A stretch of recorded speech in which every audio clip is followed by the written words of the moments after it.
Hey everyone, this is Fragger here for Achievement Hunter here to another episode of Retroactive, where I'm going to be finishing the Legacy of Kain twofer with Soul Reaver. During the course of doing Retroactive, I've said a few games that are my favorite of all time. I've never really given you guys a definitive, top 5, because that's not what this is about, except doing it now. It goes Metroid Prime, Mass Effect 2, Deus Ex, Soul Reaver, then System Shock 2. So when I say that I love Soul Reaver, you now have a little bit of bearing on that. I hope that informs you guys of where I'm coming from when I have my mouth firmly on this game's dick. Okay, let's dig into it. Soul Reaver takes place a fair amount of time after the events of Blood Omen, and Raziel plays one of Kain's disciples. Things go bad when he decides to grow wings for everybody else. Kain throws a hissy fit and throws him into a bottomless pit of water, and he eventually hits the bottom. Raziel, pissed off and more undead than he usually is, comes back and decides to get revenge on Kain and everything that he's done to the land of Nosgoth since he's been gone. Which is a lot, and there's not a lot of people left. It's kind of sad. At its core, Soul Reaver is pretty much a Metroidvania type game.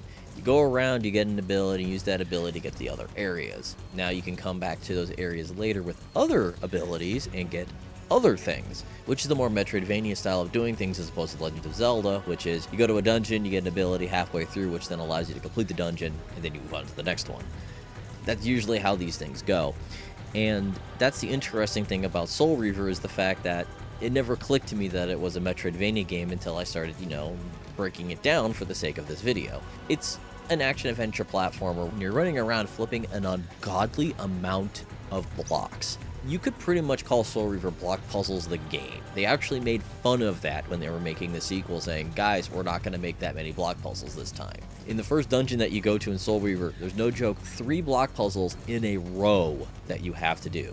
One of them multi-leveled. Thanks, guys. Other than stuff like that, Soul Reaver has a nice little mixture of fun combat. For a game that's 14 years old, this has some really good voice acting in it, and a pretty neat story. That kind of half changes when it gets to the sequel. Soul Reaver 2 decides to take exactly where this game ended, which was where Kain jumped into Portal and Raziel follows him. The game is pretty much like, lols, I'm over. So what ends up happening is the fact that you've got time jumping here.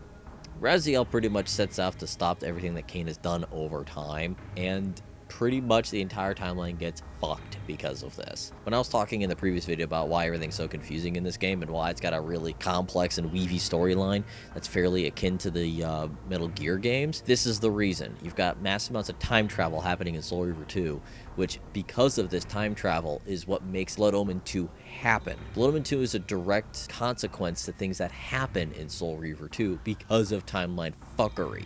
That just tells you how much happens in this game when a sequel is allowed to exist due to timeline fuckery. Holy shit. Mechanically speaking, Soul Reaver 2 is actually fairly similar to the first game, although is slightly more linear than the last one, plus time travel. Raziel's side of Defiance is a little more puzzly than Kain's was. Kain is just run in, smack people in the face, and Raziel kind of does puzzles. Raziel smacks people around with a Reaver blade plenty of times, but it is more like, here's the puzzle side of things, while Kain gets to run around and smack people. It's kind of how it goes. But that's it. That's these games in a nutshell. So, what would I like to see done? As I mentioned last video, I would love to see the series come back. So a lot of people mentioned that the creator really doesn't want to come back, but that doesn't mean we can't revisit this series. We can't start it over, try something different with it. I mean, these characters are awesome and all, but I would love to see something else happen in this universe. Then again, truckloads of money never hurts anything. But when it really boils down to it, do I want to see these games reappear as remakes? Yes. I really like Soul Reaver. Soul Reaver actually doesn't look too bad for the age of the game that it is. You can kind of tell it's a little bland, but, paint some new textures on that shit and it'll look fine. Soul Reaver 2 looks pretty damn good, especially for a game that came out a year after the PS2 launched. I mean, you can tell right here, it doesn't look that bad at all. And Defiance is, well, Defiance. It's okay. So, giving these games a nice coat of paint and releasing them would be cool.